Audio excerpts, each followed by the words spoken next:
Hello chess fans, this is Rick from Chess to Impress with a video on 16-year-old Magnus Carlsen's Queen Sacrifice.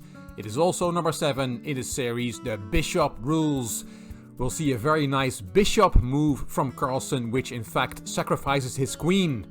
The game was played on the 30th of October 2007 in the European Team Championships in the match Iceland against Norway. White was the Icelandic Grandmaster Hannes Stefansson with a rating of 2574, and black the young prodigy Magnus Carlsen, the future world champion, with a rating of 2714 already. It was 1 month before his 17th birthday. Let's have a look at the game. Stefansson opened with the d-pawn and knight f6 from Carlsen, c4, e6, knight f3, and we have a queen's gambit declined. Knight c3 and c6 going into the Slav defense. Bishop g5 and here knight bd7 is a main theoretical move, but also the move played by Carlsen h6 is very common. Retreating the bishop to h4 has been played at the highest level, but also the move that Stefansson played, taking on f6. Bishop takes knight. Carlsen took back with the queen, e3, developed his knight, bishop comes into the game, and Carlsen took on c4. The bishop now has to take back on c4 in 2 steps. We often see that black waits with taking on c4 till the bishop has gone to d3. g6, castling from white, the bishop gets fianchettoed, and here rook c1 is a common move played by players like Topalov, Ivanchuk and Svidler. Also e4 is possible, played by Carlsen himself and also by Anand and Aronyan, but b4 was played in this game. Carlsen castled. Black's plan is to break with either c5 or e5. That's very typical for this type of position. c5 is very difficult with those 2 pawns on b4 and d4, so Carlsen is going to play for e5. a4 was played by Stefansson, and there comes that move.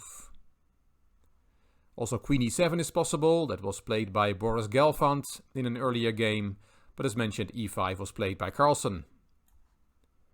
Stefansson keeps going forward on the queen side, grabbing space there. Carlsen took in the center, e takes, and rook d8. White is slightly better in this position. Black still has to solve his problem of the bishop on c8. How is he going to get that problem piece into the game?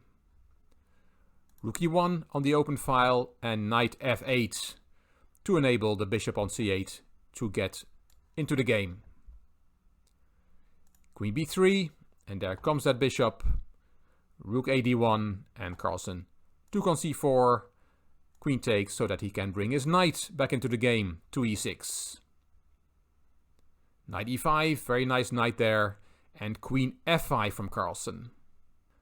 The position is about equal. All pieces are harmoniously placed. All pieces are working well together. But White thought he had a spectacular piece sacrifice, and he played it. Knight takes f7. And he must have thought that he had calculated all variations. Well, he had, apart from one critical one, as we'll see. Carlsen took the piece, and now rook e3. The threat is very obvious. White is threatening rook f3, which would win the queen because of the skewer.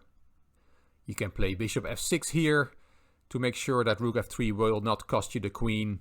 My engine even wants to play king e7, which doesn't seem like a very logical move to me.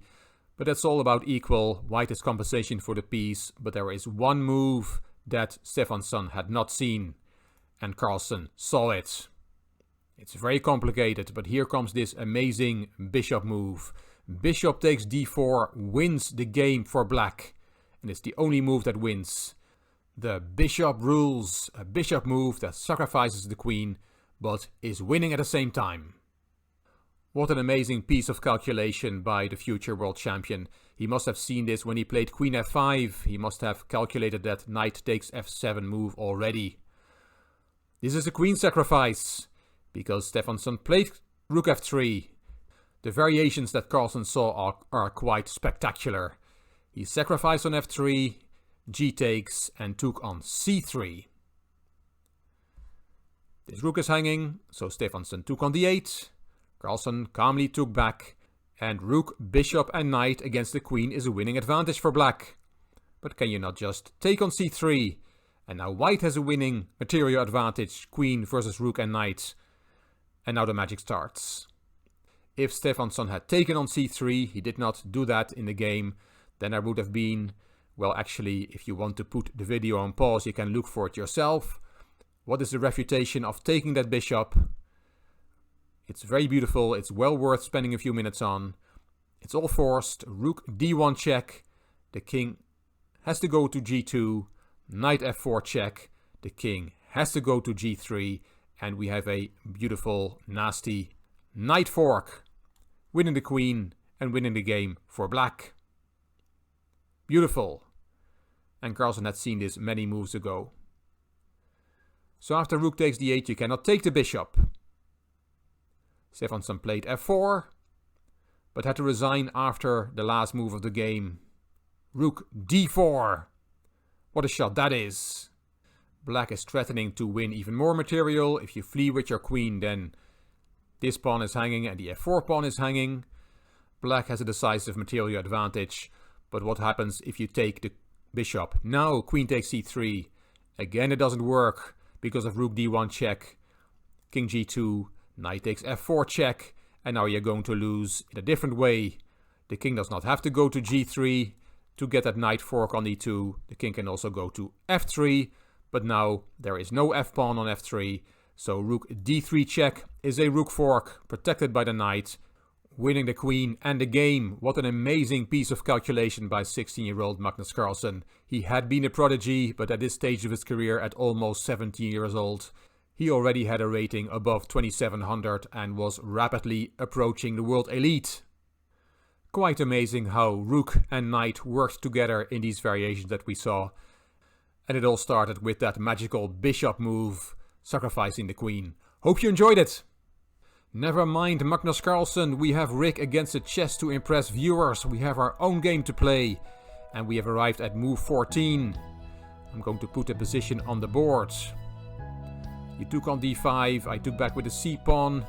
You played queen e7, attacking my e4 pawn with 3 pieces. And I played knight d2 to defend it. And now it is your move. What would you play in this position on the 14th move for black? You can take part in this game by putting your move underneath this video in the comment section, and then you will be also in the raffle. At the end of the game, I will raffle a chess book made available by my sponsor, The Beste Zet, a web shop for chess books, and then you will be a part of this titanic struggle. I hope you will submit a move and take part in our game. And I hope you enjoyed this video. If you did, please give it a thumbs up, please subscribe to the Chess to Impress channel, and please leave a comment. I will read them all and I will reply to them all.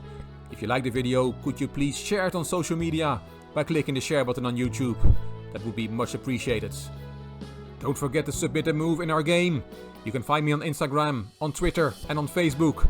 This is Rick for Chess to Impress. Thank you for watching.